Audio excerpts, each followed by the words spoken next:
Well, happy Sunday to you. Chris Hare here, the world champion crypto cowboy, hanging out on the ranch. The horses were way back there. I was trying to get them to come up, but they weren't really interested in seeing me today. They thought they might have to do something on a Sunday, but they're not going to have to. I just wanted to get them up and show them off. But take a look at my ranch. First time to see it. We got a lot going on over here. But I'm going to talk to you about this whole Venezuelan crisis, if you want to call it a crisis, invasion, whatever it is, and what effect it's going to have on crypto. So there's a couple of caveats to this I think we need to be aware of. First of all, I don't think it was about drugs at all. I think there's a lot more to it, and we're going to understand it. What you got to keep in mind is that oil is tied directly to the dollar, the US dollar. Back in the 70s, Henry Kissinger set all that up when they were in talks with Saudi Arabia, and the oil's traded on the US dollar globally. I think there's some opportunities to strengthen the dollar by doing that, and I think that's what they're trying to do.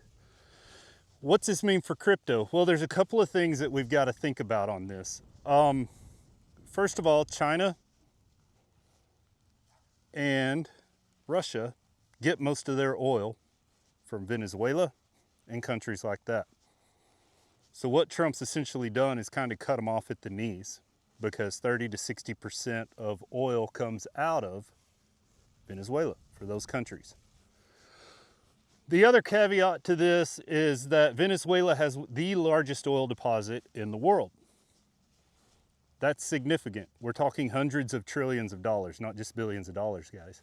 And whoever controls that oil basically controls the world. What you got to keep in mind is oil is in everything. It's not just fuel. It's not just heating. It's in your clothes. It's in your food.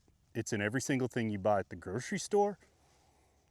It's in technology, these iPhones, these cameras, everything. Everything's made with oil. So the question is, and over the next couple of weeks, is what's going to happen to all that oil? Trump says that we're just going to take it. I don't think that's realistic. But what's going to happen? What you got to keep in mind when oil prices are trading where they are, we're at $50 to $60 a barrel right now. Oil isn't profitable for oil companies at below $60 a barrel. They operate between $60 and $80 a barrel. That's where it becomes profitable.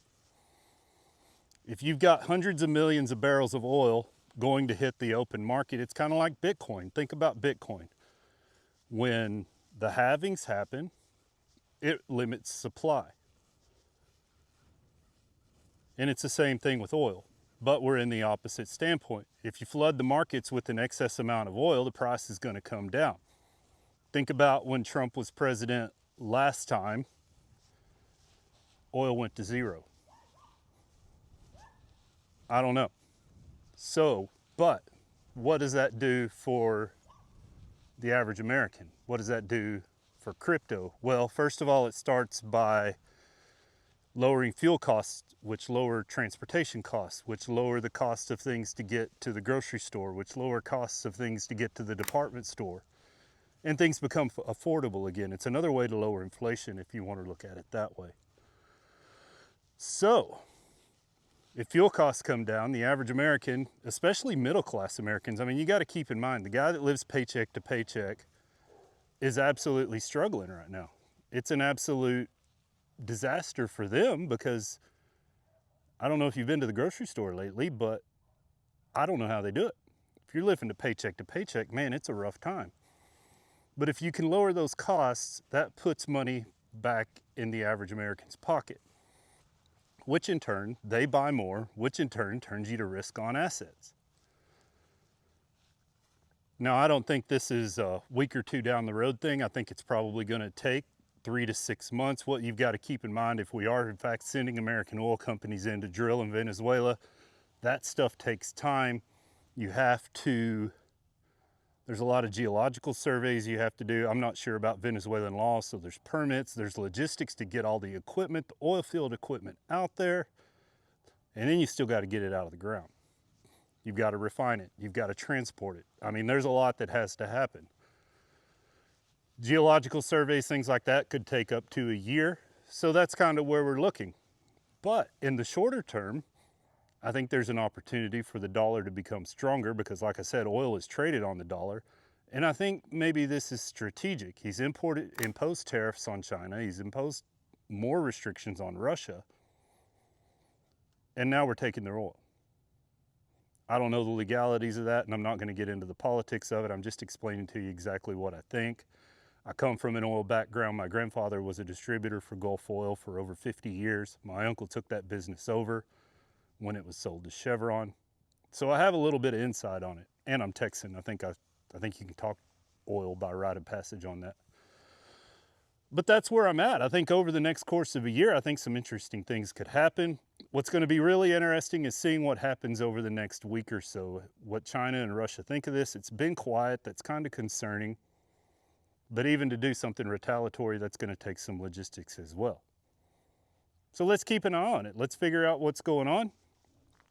I don't think it's the end of the world. I think it's way bigger than what the media and everybody's telling you.